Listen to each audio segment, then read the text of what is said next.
हमारे दो संवाददाता इस वक्त तमाम जानकारी के साथ हमारे साथ जुड़ गए हैं। दिल्ली से तंसीम हैदर जुड़ गए हैं, बॉम्बे से हमारी संवाददाता विद्या इस वक्त हमारे साथ जुड़ गई हैं मुंबई से। सबसे पहले तंसीम, आपका रुख करते हुए, जो प्रेस कॉन्फ्रेंस दिल्ली पुलिस की ओर से की गई उसमें यह साफ था कि किस तरीके से ये तीनों पोएटिक जस्टिस फाउंडेशन से जुड़े हुए थे। दिशा रवि की गिरफ्तारी हो जाती है, लेकिन निकिता और शांतनु को क्यों बख्श दिया जाता है, इस पर दिल्ली पुलिस ने क्या कुछ कहा है?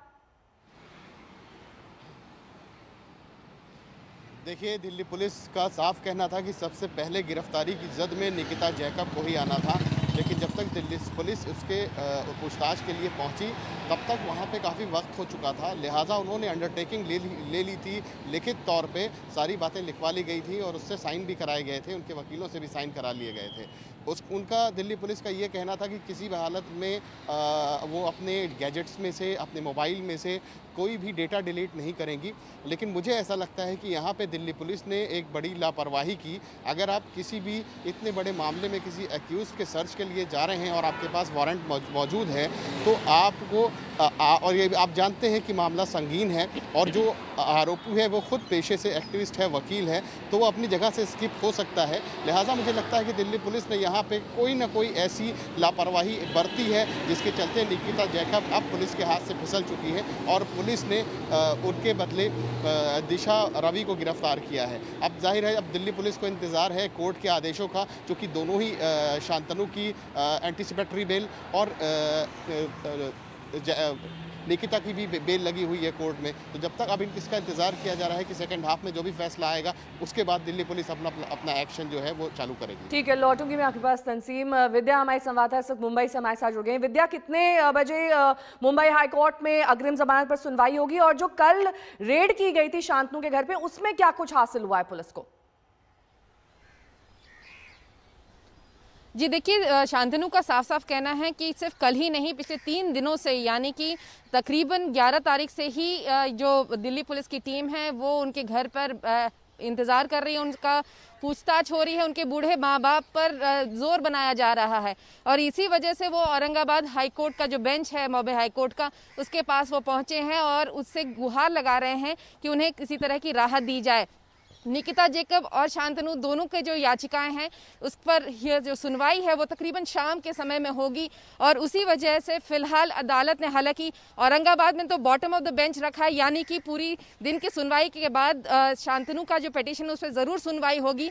वहीं निकिता का भी फिलहाल ये समय तय नहीं है कि कितने बजे सुनवाई होगी या हो भी कि नहीं, लेकिन इन दोनों पक्षों का यही कहना है कि वो इस वक्त इनोसेंट है, उन्होंने कोई अपराध नहीं किया और इसी वजह से दिल्ली की अदालत तक जाने के लिए उन्हें समय चाहिए जहां पर कि वो अपने सबूत सारे रख सकते हैं। ठीक है, आप दोनों का बहुत बहुत शुक्रिया। तंसीम हमारे साथ जुड़े हुए थे, विद्या हमारी संवाददाता मुंबई से जुड़ी हुई थी। तमाम जानकारी इस टूल किट मामले पर, क्योंकि दिशा की गिरफ्तारी पर अब सियासी घमासान भी छिड़ चुका है। विपक्ष जहां 21 साल की क्लाइमेट एक्टिविस्ट की गिरफ्तारी पर सवाल उठा रहा है, तो वहीं सत्ता पक्ष ने दिशा के पैरोकारों पर सवाल खड़े कर दिए। ये सरकार तय कर लिए हैं, फैसला कर लिए हैं कि ये सरकार के खिलाफ अगर हिंदुस्तान की कोई व्यक्ति जुबान से एक बात निकाले तो उनके खिलाफ तुरंत कार्रवाई करने की सारे इंतजाम ये सरकार कर लिए हैं। जब सरकार को ये लगे कि ये बात मुझे पसंद नहीं है तो तुरंत कार्रवाई करने के लिए सरकार के पास इस तरीके की कानून मौजूद है। जिस प्रकार का खुलासा दिल्ली पुलिस ने अपने प्रेस वार्ता में किया है वो देश को चौंकाने वाला है। जिस टूल किट के विषय में पूरा देश सवाल उठा रहा था कि ये देश को तोड़ने वाला एक टूल किट था, उस टूल किट के षड्यंत्र को पूरी तरह से पर्दाफाश करके इस पीसी ने रखा है और मुझे लगता है देश का कानून सर्वोपरि होता है। बात अब किसान आंदोलन की करेंगे। आज किसान आंदोलन का 83वां दिन है और इसमें रोज नए रंग भरे जा रहे हैं। ताजा रंग भरा है हरियाणा में कांग्रेस नेता विद्या रानी ने। विद्या के किसान आंदोलन में शराब बांटने के बयान पर कांग्रेस फंस गई है। बीजेपी ने सीधे सवाल दागे तो कांग्रेस को जवाब नहीं सूझ रहा है। विद्या रानी ने कहा था कि किसानों की मदद करो, चाहे पैसे दान करके या फिर शराब बांटकर। विद्या रानी तो यहां तक कह गई कि किसान आंदोलन ने कांग्रेस को मजबूती दी है। अब टिकैत भी कह रहे हैं कि किसानों के लिए तो रोटी पर आफत है। ये आंदोलन हमें जो मिला है ना, ये 26 तारीख को खत्म हो चुका था, लेकिन किसी ना किसी तरह, क्योंकि किसान के इरादे मजबूत थे, ये दोबारा से खड़ा हुआ और इतनी मजबूती से खड़ा हुआ कि इसको अब हमने चलाना है।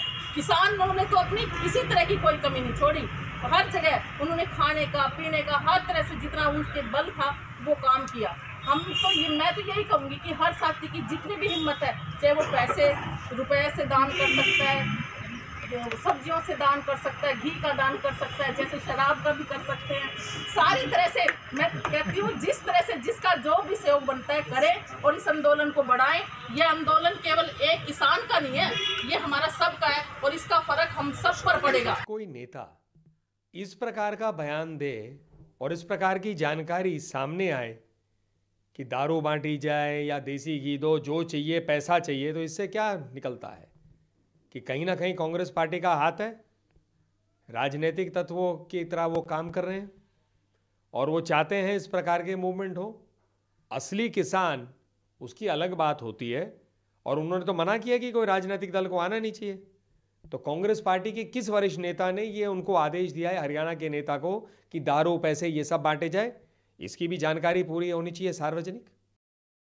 अब मैं ये कहूँ कि जो हरियाणा के मंत्री ने कहा था कि ये खालिस्तानी है या पाकिस्तान के समर्थन में बैठे हुए, तो मैं ये कह दूंगा बीजेपी और मोदी जी कहें तो यही चीज़ तो फिर उनके ऊपर लागू होती है। तो अगर किसी व्यक्ति विशेष ने कहा तो इसका कोई मतलब नहीं होता है और डिटर्मिनेशन दारू से नहीं हो सकता है। 200 लोगों जान गई है और खुले आसमान में इतनी कड़ाके की ठंड में बैठना कोई आसान बात है?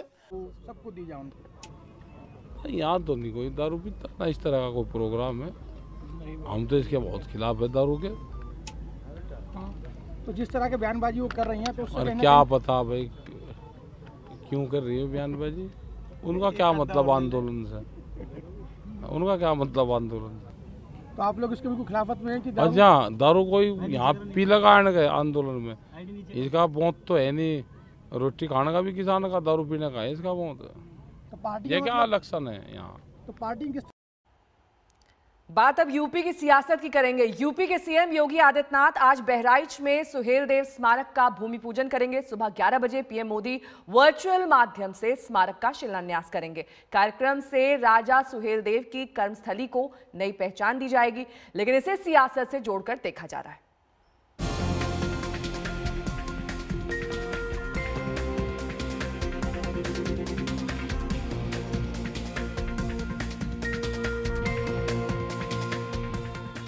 यूपी में भले ही चुनाव में अभी 1 साल से ज्यादा का वक्त हो, लेकिन सीएम योगी सूबे में हर वर्ग हर तबके का खास ध्यान रख रहे हैं।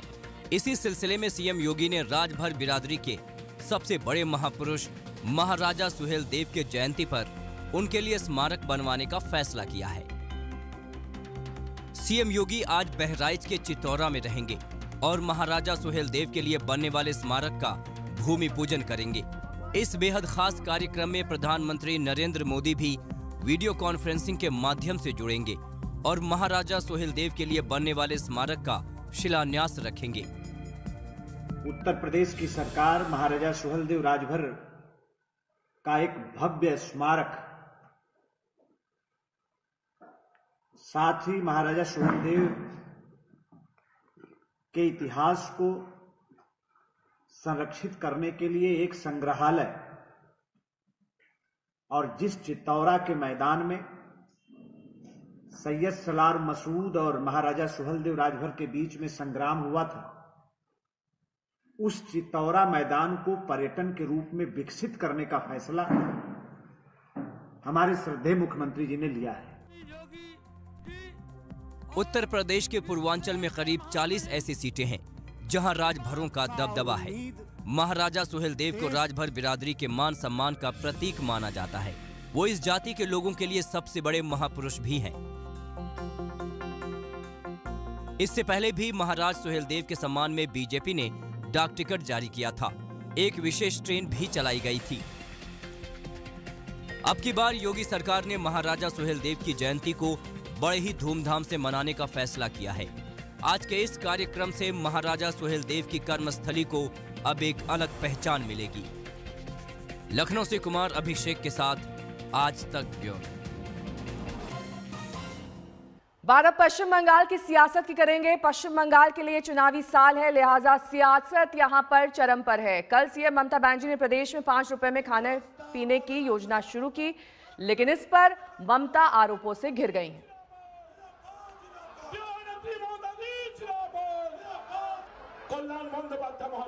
কিষাণ সম্মান নিধি চালু না করে উনি এখন 5 টাকার খেলা দেখাচ্ছেন ডিম ভাতের। মানুষ চায় চাকরি, মানুষ চায় কিষাণ সম্মান নিধি, মানুষ চায় আয়ুষ্মান ভারত, সেগুলো আগে করে দেখা। কারণ তো ডিম ভাত তো আপনার 2 মাসের জন্য। बंगाल के आम लोगों को मनाने के लिए चाहे कुछ भी देना चाहिए वो देते रहेगी। उनको ये लगता है, ममता बनर्जी को ये लगती है कि बंगाल के आम वोटरों को चुनाव के पहले ज़्यादा से ज़्यादा रिश्वत देना जरूरी है। इसलिए 10 साल बाद उन्हें याद आई कि हमारे बंगाल के लोगों को खिलाना चाहिए सस्ते में। तो आज सरस्वती पूजा है। पश्चिम बंगाल में त्योहार धूमधाम से मनाया जाता है, लेकिन इससे पहले सरस्वती पूजा को लेकर जबरदस्त सियासत भी हो रही है। टीएमसी ने आज 100 से ज्यादा जगहों पर पूजा का आयोजन किया है, जिसे बीजेपी ने चुनावी स्टंट ठहराया है।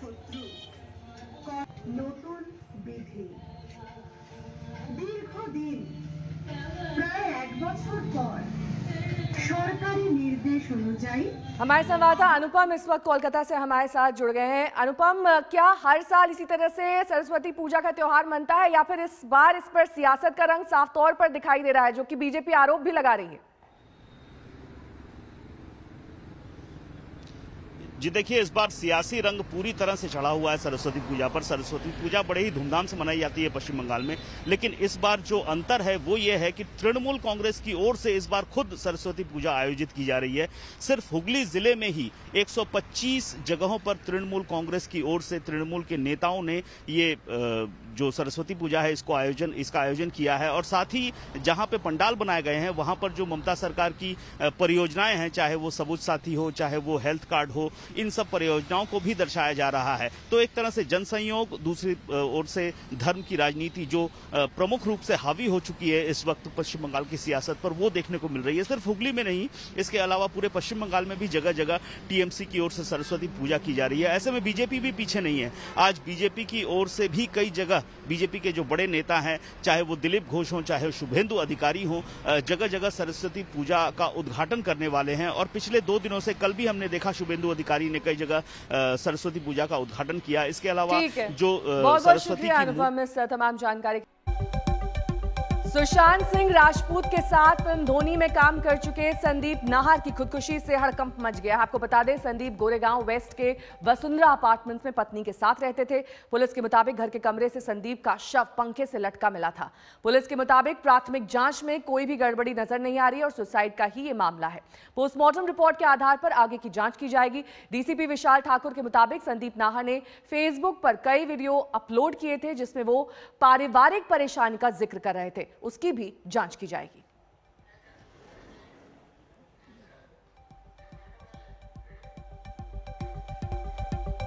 और अब बात ग्रीस की भीषण बर्फबारी की करेंगे। ग्रीस में बर्फबारी ने 12 साल का रिकॉर्ड तोड़ दिया। आपको बता दें, राजधानी एथेंस में 30 किलोमीटर दूर कैपनग्रिती शहर में भारी बर्फबारी से बिजली कट गई है। परिवहन सेवा अस्त व्यस्त हो गई है। लोग अपने घरों में कैद हो गए हैं।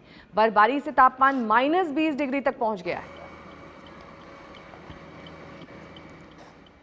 वहीं बर्फबारी से अमेरिका के सियाटल में भी अफरा तफरी है। रविवार को सियाटल में 8 से 10 इंच बर्फबारी रिकॉर्ड की गई। पूरे शहर में सड़क, गलियां और गाड़ियों पर बर्फ की मोटी परत नजर आई। बर्फबारी थमने के बाद अब वहां बर्फ हटाने का काम तेज हो गया है। और अब आपको दिखाते हैं चीन से आया एक खूबसूरत वीडियो। चीन में स्प्रिंग फेस्टिवल की शुरुआत हो चुकी है। चीन के तमाम शहरों में रंगारंग सजावट है। इसके वीडियोस भी आ रहे हैं। ये वीडियोस करीब 1000 साल पुराने चीनी शहर कियानतोंग के हैं। शहर में 1300 के करीब अत्यंत प्राचीन इमारतें हैं, जिन्हें रंगारंग रोशनी से सजाया गया है।